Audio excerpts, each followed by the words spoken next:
direct phone line and called Benny, but there was no answer. She left a detailed message, then hung up, uneasy.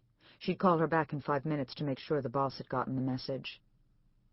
Mary eased back in her swivel chair, wishing suddenly that she weren't alone in the office. She eyed the doorway to the conference room, surprised to find the threshold dark. Who turned out the lights in the reception area? Maybe the cleaning people when they'd left.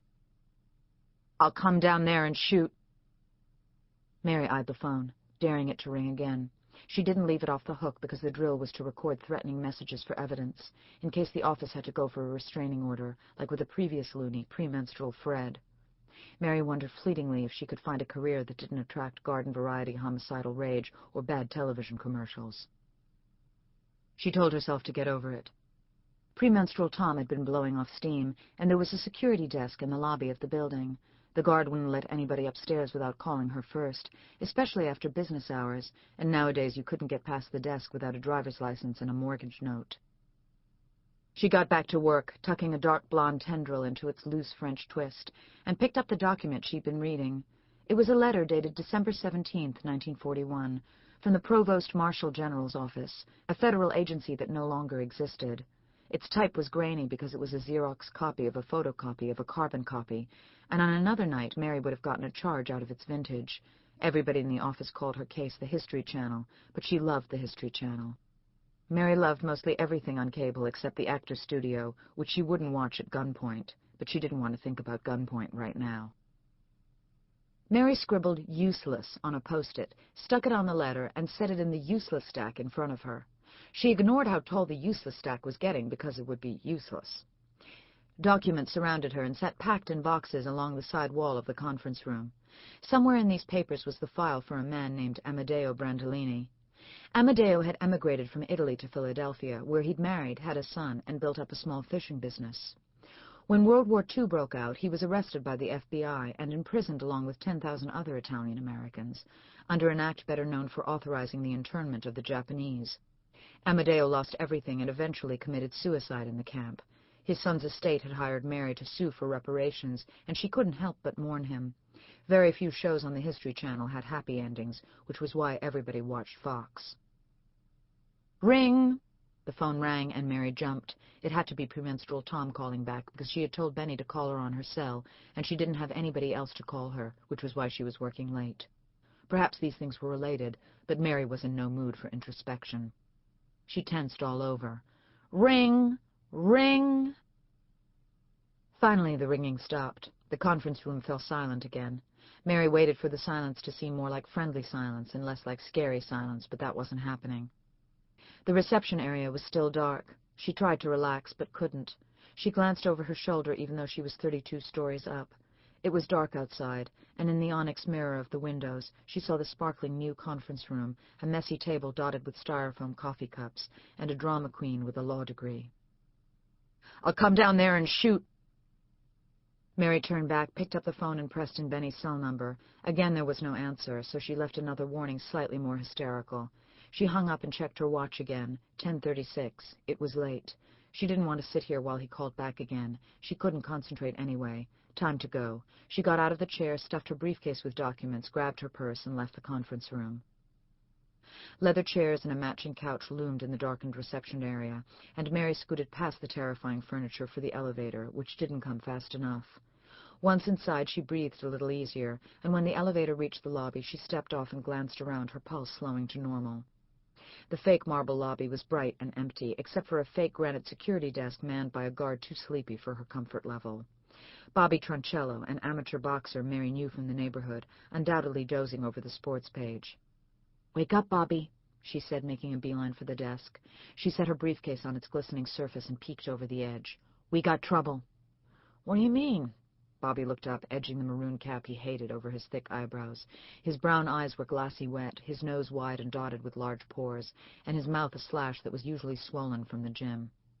The Daily News lay open on his desk, tabloid size, its pages cut in a soft zigzag fringe, and a can of Coke warmed beside an oily white wrapper from a cheesesteak dinner. Only the end of the long hoagie roll remained, with a brownish knob like an elbow. "I just got a call from a very angry man named Tom Cott. I don't know what he looks like, but he threatened to come here tonight and shoot me." "Uh-oh." Bobby's forehead knit unhappily. You're supposed to tell me not to worry.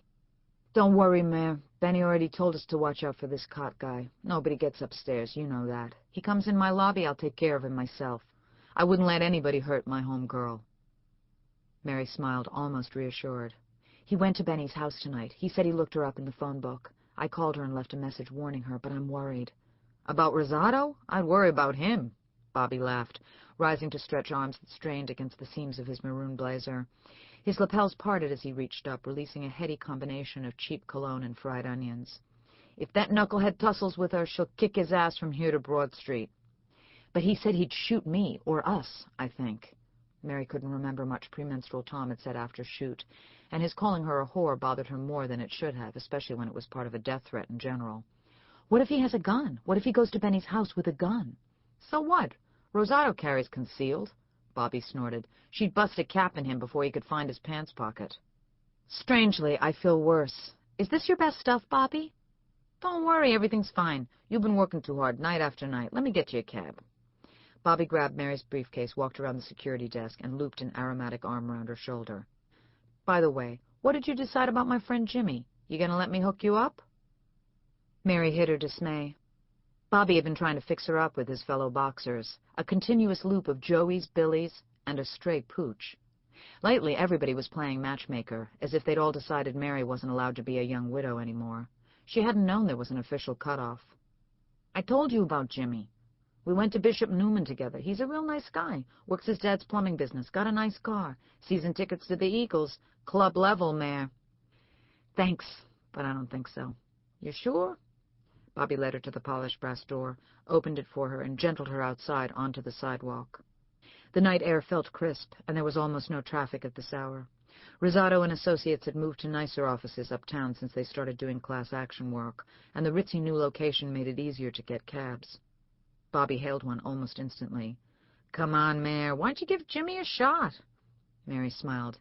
Give him a shot? You're a poet. You got to get back in the saddle, girl.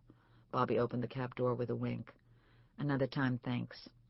Mary tucked herself inside the back seat of the cab, waved goodbye to Bobby, and gave her address to the cabbie, a bald, older man. He merely nodded in response, strangely taciturn for a Philadelphia cab driver, and for a minute she thought he didn't speak English, but his ID card read John Tucker. They lurched off, rattling through the dark, empty streets of the city, and the cab took on an oddly hollow feel in the interior. Or maybe it was just too clean inside.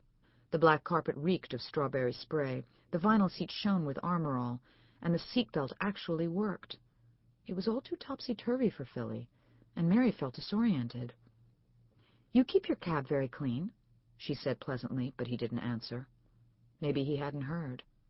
This cab is so neat, she said louder, but he still didn't say anything, so she let it go and slipped lower in the seat, glancing out the window as they barreled up Walnut past darkened department stores. A few business people walked down the street, the men with ties loosened, the women with purses swinging. A raggedy homeless man shouted from the corner of 18th and Walnut, reminding Mary of premenstrual Tom. She reached in her purse, retrieved her cell, and pressed redial for Benny. Again the boss didn't answer, and she left another message.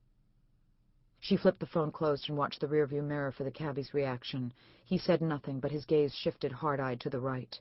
They traveled in silence to her neighborhood, and he swung the cab more roughly than necessary onto her street. Mary felt unaccountably as if she'd wronged him, so when they pulled up in front of her house, she handed him a $10 bill on a $6 fare. Keep the change, she said, but he only nodded again.